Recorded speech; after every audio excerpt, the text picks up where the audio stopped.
আজ সকালের আকাশটা খুব সুন্দর, নির্মল পরিষ্কার আকাশ। দেখেই ইচ্ছে করলো ক্যামেরা বন্দি করে নেই, এত সুন্দর লাগছে দেখতে।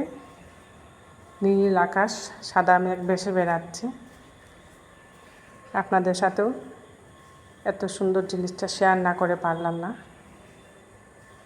নমস্কার, কলিজ কিচেনে সবাইকে স্বাগত জানাচ্ছি। আমার বাসার পিছন দিকটাতে ফুলের গাছও আছে খুব সুন্দর। ওই জবা গাছটার ফাঁক দিয়েও আকাশটা খুব সুন্দর দেখা যাচ্ছে। আমার মালঞ্চ বাগানটাও আপনাদেরকে দেখাচ্ছি। আজ অনেক ফুল ফুটেছে। মালঞ্চ ফুলগুলা গরমেই খুব সুন্দর ফুটে, আর বেশ বড় বড় ফুটেছে ফুলগুলা। দেখুন, খুব ঘন করে লাগিয়েছিলাম গাছগুলা, দারুণ লাগছে দেখতে। সকাল সকাল এরকম ফুল দেখলে গাছে মনটা ভরে যায়, মনে হয় পুজোর জন্য ফুলগুলা আগে পেরে নিই। সকাল সকাল ফুল পেরে স্নান করে ঠাকুর দিতে একটা আলাদা আনন্দ আসে মনের মধ্যে। আজ তাই মালঞ্চ ফুলগুলোই প্রথমে আমি পারবো ভাবছি। অনেক বড় বড় ফুলগুলো দেখুন। সকালের এই স্নান টান সেরে পুজো টুজো করে রান্নাঘরে চলে আসলাম। একটা পাত্রে জল বসিয়ে দিয়েছি গরম করার জন্য। জলের মধ্যে সামান্য লবণ দিয়েছি, আর একটা শোলা কচু নিয়ে নিয়েছি। এই কচুগুলা একটুকু চুলকোয় না, তাই ভাবছি আজ কচু দিয়ে কচুর বড়া বানাবো।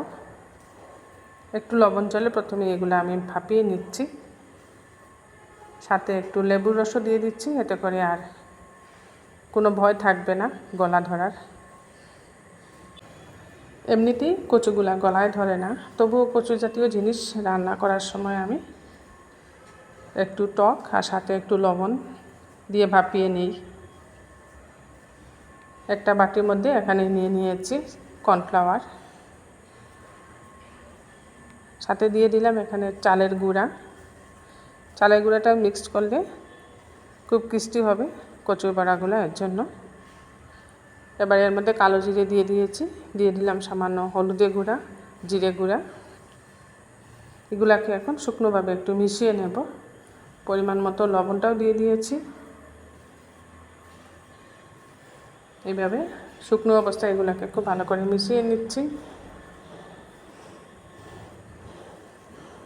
এবার এর মধ্যে জল দিয়ে একটা গাঢ় ব্যাটার বানিয়ে নেব। অল্প অল্প করে জল দিতে হবে, তা না হলে ব্যাটার পাতলা হয়ে যেতে পারে। অল্প অল্প জল দিয়ে একটা গাঢ় ব্যাটার আমি বানিয়ে নিয়েছি। খুব ভালো করে ফেটিয়ে নিচ্ছি ব্যাটারটা। দেখুন, এতটুকু গাঢ় করে বানিয়েছি। আর ওদিকে ভাপিয়ে নেওয়া কচুগুলা ওই ব্যাটারের মধ্যে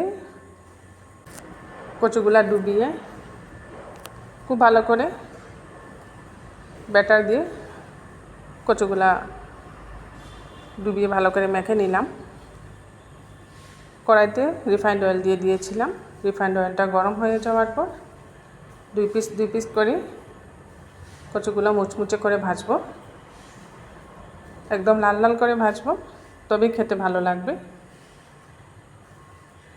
এক পিঠ হয়ে যাওয়ার অপর পিঠটা উল্টে দিয়েছি। খুব সুন্দর কালার হয়েছে। দুই পিস করে ভাজছি, যেহেতু কম তেল দিয়ে আমি ভাজছি, ডুবো তেলে ভাজছি না। দেখুন, খুব সুন্দর হয়েছে, ক্রিস্পি হয়েছে। সবগুলা ভেজে নিয়ে একটা প্লেটে সাজিয়ে নিলাম। আজ দুপুরের রেসিপিতে ডাল বানাচ্ছি। ডালটা আমি আর দেখাচ্ছি না আপনাদেরকে। ডালের সাথে দুই রকম ভাজি বানাচ্ছি। এই কচুর বড়া বানিয়ে নিলাম, আর বানাচ্ছি কারকুল আলু দিয়ে একটা শুকনো সবজি বানাচ্ছি। সবজি বলতে পারেন বা এটা ভাজিও বলতে পারেন। এর জন্য কারকুলগুলো পাতলা পাতলা করে গুল করে কেটে নিয়েছি।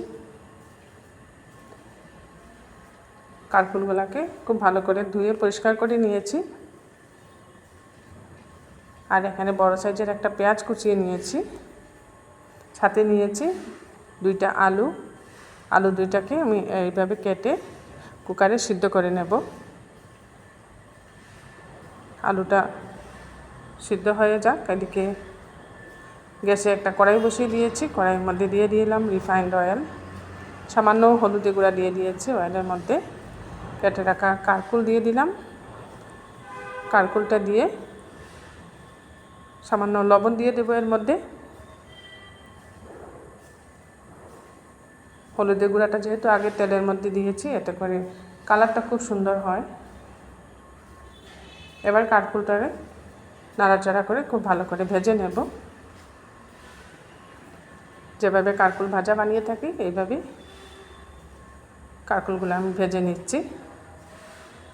আলুটাও সিদ্ধ হয়ে গেছে, কুকার থেকে বের করে নিয়েছি। বের করে একটা বাটির মধ্যে ভেঙে নিয়েছি আলু, নিয়ে সামান্য লবণ দিয়ে দিলাম আলুর মধ্যে। আর এদিকে কারকুলগুলোকে উল্টে পাল্টে খুব ভালো করে ভেজে নিচ্ছি। আমার এই 2টা রেসিপি আপনাদের ভালো লাগলে বানিয়ে খাবেন, কমেন্টে জানাবেন কীরকম লাগলো। ডালের সাথে এরকম রেসিপি হলে আর কোনো কিছুরই প্রয়োজন হয় না, তাই আজ ডাল আর 2 রকম ভাজি বানাচ্ছি আমি। এগুলাকে উল্টে পাল্টে ভেজে নিচ্ছি।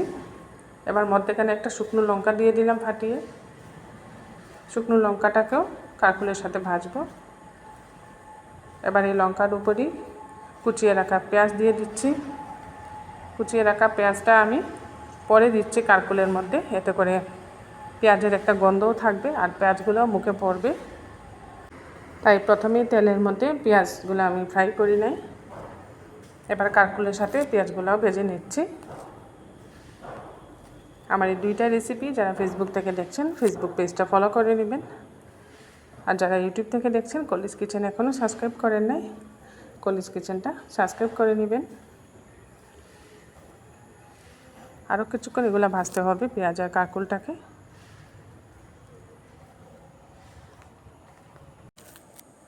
বেশ কিছুক্ষণ এইভাবে পেঁয়াজ আর কারকুলটা ভেজে নেওয়ার পর এর মধ্যে এবার দিয়ে দিচ্ছি সিদ্ধ করে রাখা আলু। আলুতে যেহেতু আগে লবণ দিয়ে দিয়েছি, এখন আর লবণ দিতে হবে না। সামান্য মশলা দিয়ে দিচ্ছি এর মধ্যে। প্রথমে দিয়ে দিলাম হলুদের গুঁড়া,